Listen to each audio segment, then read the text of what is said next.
Hey, I'm Vishnu Srinivas, and you're listening to the Hawkeye podcast. Joining me today is Dr. Surjit Bhalla. He is the executive director of the IMF for the four countries Bangladesh, India, Bhutan, and Sri Lanka. Thanks so much for taking the time to speak with me today. A pleasure. Yeah. Look forward. So, would you like to give a short introduction about your background and your role? Yeah. So my background is that of an economist who's particularly interested in policy issues and empirical issues and perhaps macro issues, but both macro and micro. The role at the IMF is I'm part of the executive board, which consists of 24 executive directors who are the board of the IMF. And we review and quote unquote certify and approve or disapprove the management proposals for the various countries and issues that come up before the board. Awesome. Yeah. So, where I'd like to start is talking about a recent paper that you published in the IMF, where you discussed how India's level of extreme poverty has decreased the last 2 years. I guess, can you speak more to that finding and the importance of using extreme poverty as a metric compared to others? Yeah. Well, it's not just the last few years. Poverty has been declining in India systematically. And this is something that goes back to about 1980 or so.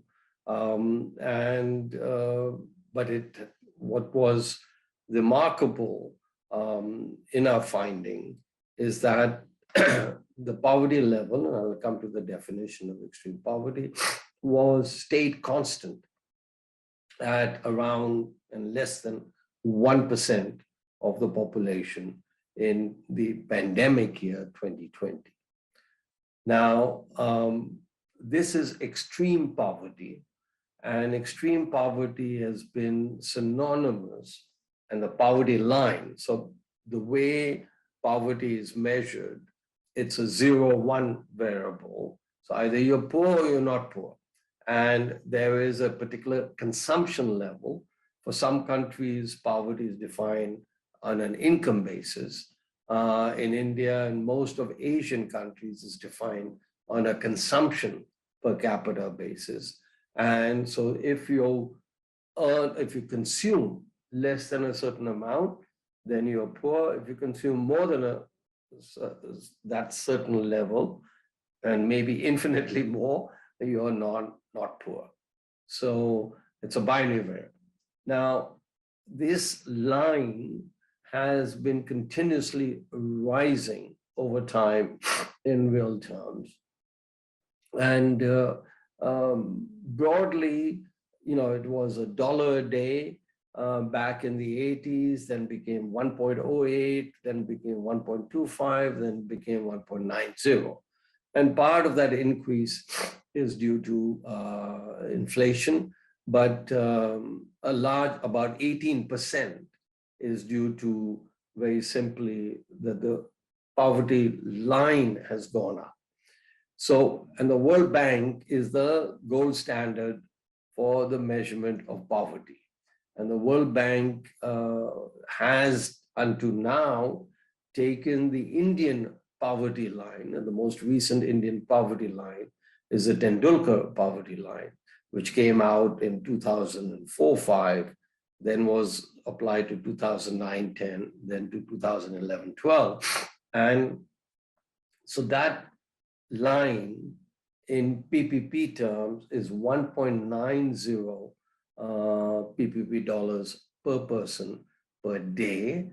And in today's prices is something like 45 rupees per person per day. So if you're below 45 rupees per person per day of consumption, then you're considered poor. And as I stated earlier, the remarkable conclusion of our study and the analysis is that India, for the first time in its history, has eliminated extreme poverty. Extreme poverty. Now, as the Bible said, or wherever, that the poor will always be with us. And that is absolutely correct. Because until we get to the Marxian ideal that everybody has the same income or the same consumption, and no Marxist or non-Marxist country in the world has ever achieved that, ever throughout history, that there will be those who are better off and those who are not so well off. And those who are not so well off are the poor. And but it is a relative definition. So after you get past the extreme poverty line, you get to a relative poverty line. So for example, the extreme poverty line, as I mentioned, is 1.9, but the lower middle income country line is 3.2. The slightly middle income country line is $5. And then the upper income line is about $10. So, and that's per person per day of consumption. So if the savings rate is for the upper classes about 40 or 50%, that's $20 per person per day is you're considered poor. But I don't want to get into that. So simple point, extreme poverty is absolute poverty, and that is no longer existent in India. And we have moved towards a relative poverty line or our suggestion is we move towards a relative poverty line, which so that we can compare countries is about at our similar income levels is $3.2 PPP dollars per person per day. Definitely. I think it's incredibly important to define those terms because it really helps us quantify our progress instead of speaking in kind of relative arbitrary terms. I guess as a follow-up, what do you feel like is driving that progress towards eliminating extreme poverty in India? Well, economic growth has to be a very important factor. And, a long time back, in my book, Imagine There's No Country, which is published in 2002 by the Peterson Institute, I, basically said that growth is very close to a sufficient condition for decreasing poverty. Inequality changes, so in other words, you've become more equal, help in, if you will, alleviating poverty, but it's not that powerful. The most powerful instrument is growth and growth in consumption. Now, what is not really appreciated, and what we do in our paper, we compare 2004 to 2011, the poverty decline in India, at which time, as is well known, growth rate in India in our entire history were the highest between 2004 and 2011. So what we find is that poverty has actually declined at a faster pace post 2011 than before. So how do we explain this paradoxical result that growth is not as high as before, but poverty has declined faster? And the simple explanation, the obvious one, is that consumption growth, on which we are basing poverty analysis, that consumption growth has proceeded at a faster pace per capita in the post-2011 period than before. One aspect of this faster growth is that fertility in India is really declining. And today's accounts for only about,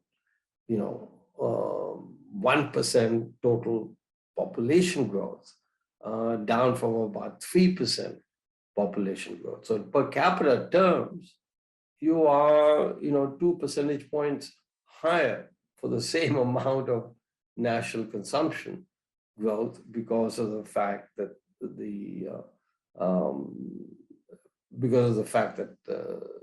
population growth has declined.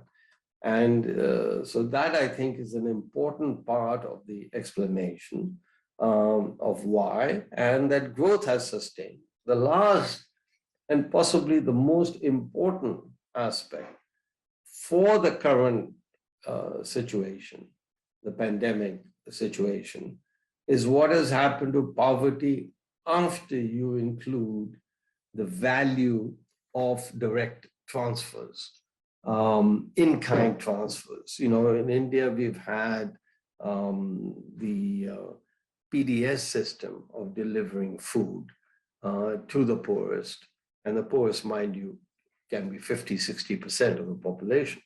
But we delivered food to the poorest, and that food, and at practically zero rates, just to give you an idea, that the normal consumption of a person of wheat and rice joined together in a month is something like 10 kilograms. And each kilogram is costing around 30 rupees. So that's like a gift of 300 rupees to each poor person. Now, if I live in a family, all of us do, with 4 or 5 people, that's an extra 1,500 rupees for the family. 300 per person, 500 and 5 people, so that's 1,500. And that goes a long way towards alleviating poverty, which is precisely what it did. Yeah, for sure. I think consumption growth has really been key for India's success so far. And I guess where I want to head next is like an issue that's kind of hurting a lot of countries right now, and that's like the inflation problem. And while many other countries have rushed to hike interest rates to combat it, the RBI has left them unchanged, at least for the time being, as they look to sustain their growth, presumably. I guess, what do you think is the thought process behind this decision? And could you talk about all the various factors that you feel are associated with it? Yeah. So look, first of all, while RBI is hiking rates, we are showing the slowest increase in inflation amongst the major countries of the world. Most of Europe and the US has reached inflation levels that they have not seen since 1980, 81. In India, it's what the inflation growth now is one of the lowest over the last 25 years, let's say 6 to 7%, and has been hovering below 6% for a long, long time. So number one, that we are not in as bad a situation as the other countries are as far as inflation is concerned. But we should understand, look, I have been involved in these papers, but prior to this year, we had done several studies which concluded that inflation was dead.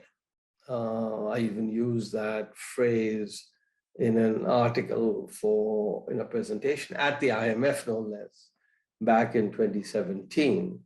And so what one sees is that from 1996 onwards, there is a collapse in inflation rates and around the world, such that the spread between developed countries, which have historically low inflation rates, and developing countries, which has historically high inflation rates, but nevertheless, the spread for all of them came down.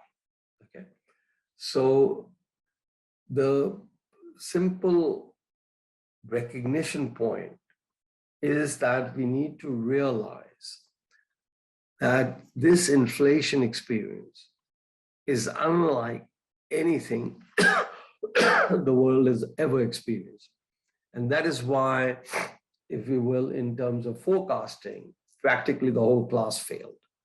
The whole class failed because the class had never studied an episode where there was a deep supply shock followed by a deep demand shock. The COVID period was a supply shock period. There wasn't any supply forthcoming. People were not going out to work. If the people are not going out to work, then there is no output being produced and supply has gone down. And the factors determining supply are isolated. So this is a classic supply side problem, not a demand side problem. You then had, and I think a lot of it was motivated by the desire to have a lockdown. I think India also was one of the first countries to go into the lockdown, and we were possibly the very first country to realize that the lockdown were not serving any purpose. I guess China is finding that out now, but maybe not.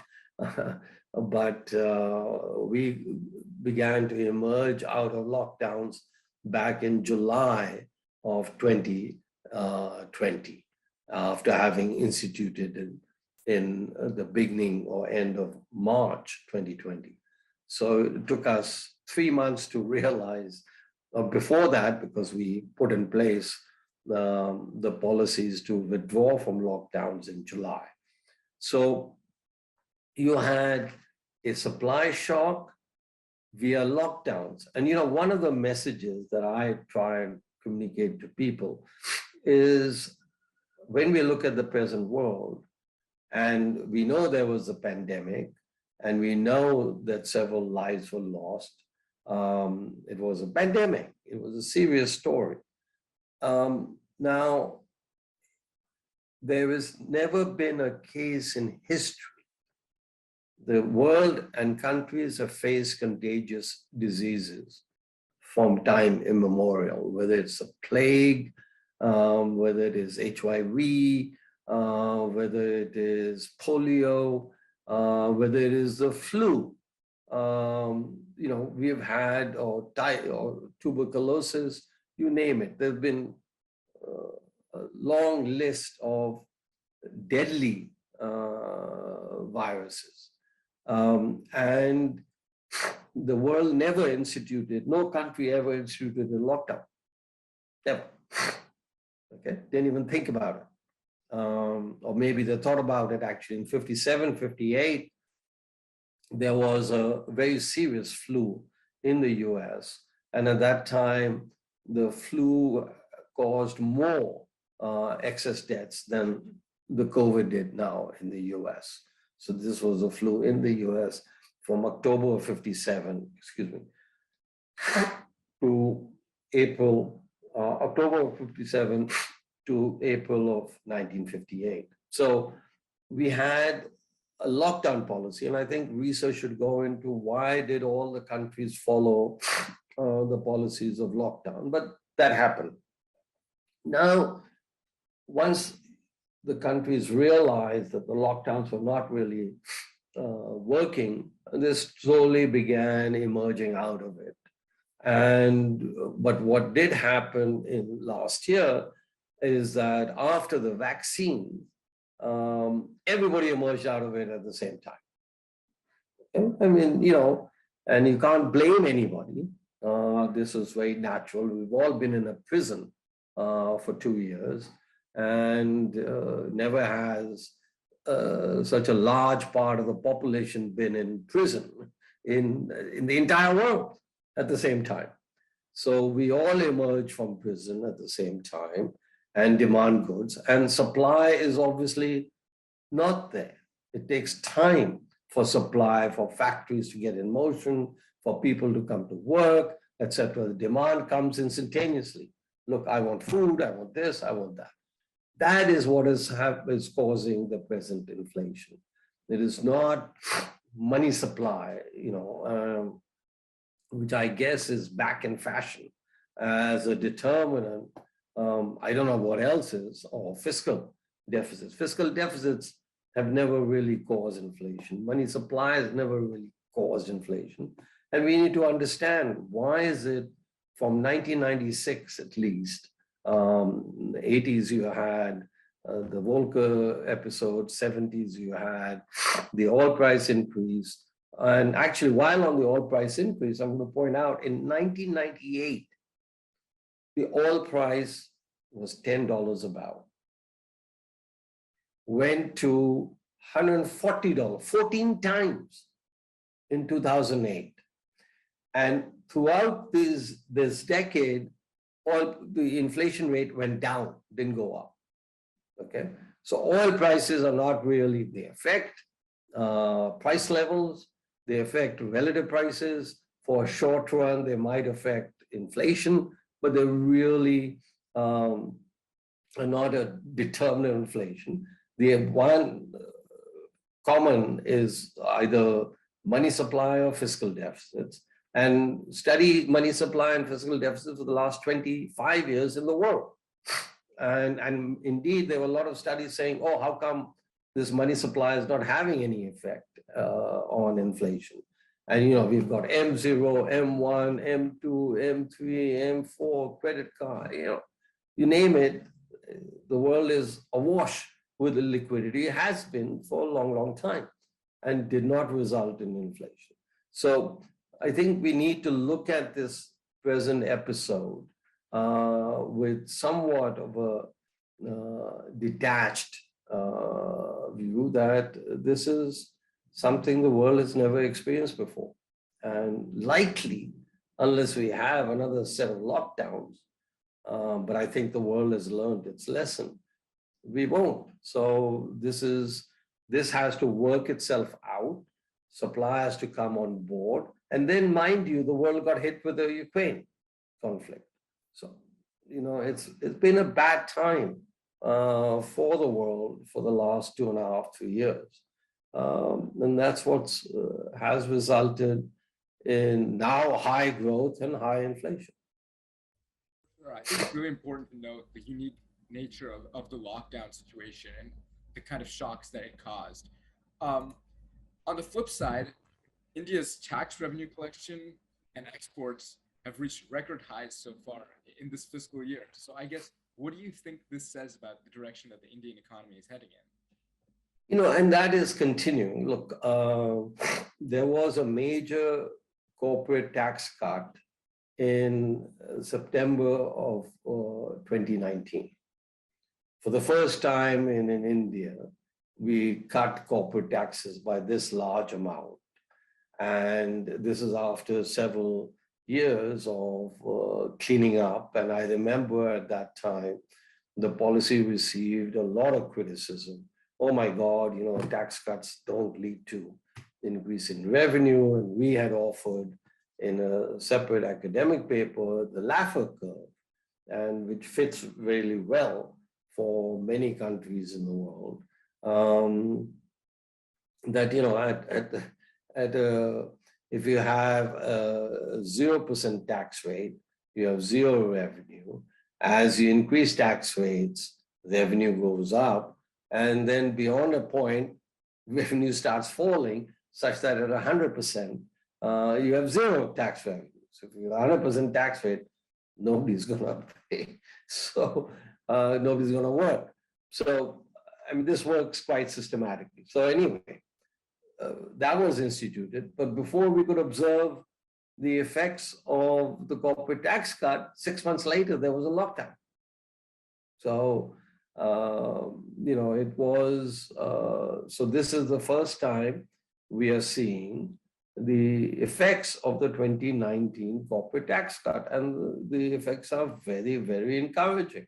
You know, we've not seen such tax revenue ever, or such, forget the level, we've not seen such growth rate in tax revenues ever. And after, so I have done articles, and I'm sure others have, we're not comparing with tax revenue. Even in 2020, the tax revenue was quite good actually. But comparing with the pre-pandemic year, So since 2019, the tax revenue, corporate, personal, GST is up about more than 40% in nominal terms. And, so, I mean, this is quite an incredible. Then you have a parallel story in export growth. We were at a less than $400 billion level for several years. And I think we reached 400 or close to 400 back in 2016, 17, somewhere there. But it hovered around that level or below that level forever. And then suddenly in last year, the tax revenue went up by 50%. So, or not tax revenue, sorry, export growth.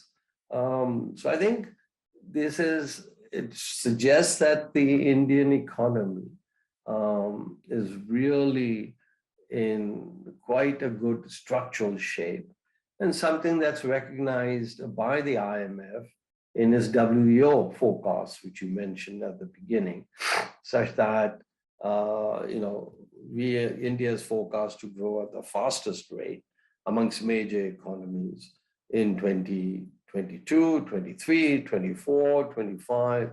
So no, this is in my view, a structural break from the past as far as India is concerned. Last question, Dr. Bhalla. Even amid the Ukraine-Russia tensions that have recently been going on, the IMF recently put India's growth outlook at 8.2% for the year, which is still very high compared to many countries. I guess, what do you see as being key for sustaining that success going into the future? I think, look, do no bad policies. I guess continue with the good, and economic reform policies are continuing. So I think, while there might be and there will be fluctuation around a mean, I do think the mean over the next decade is above 7. The next 5 years is above 7.5. So I think, we are at, I think it looks per capita growth rate of, and remember, inflation is down and way down other than this year. It augurs very, very well for welfare, as well as, us proceeding now towards a middle income country rather than being stuck at the level of low middle income. I mean, India is, apart from being the most exciting place to be in, it also is, the fastest growing economy. And I think this is not a one-time event. This will, in my view, last a decade at least. That's a great way to put it. Thanks so much for the time, Dr. Bhalla. I really appreciate it. Yeah, thank you for having me.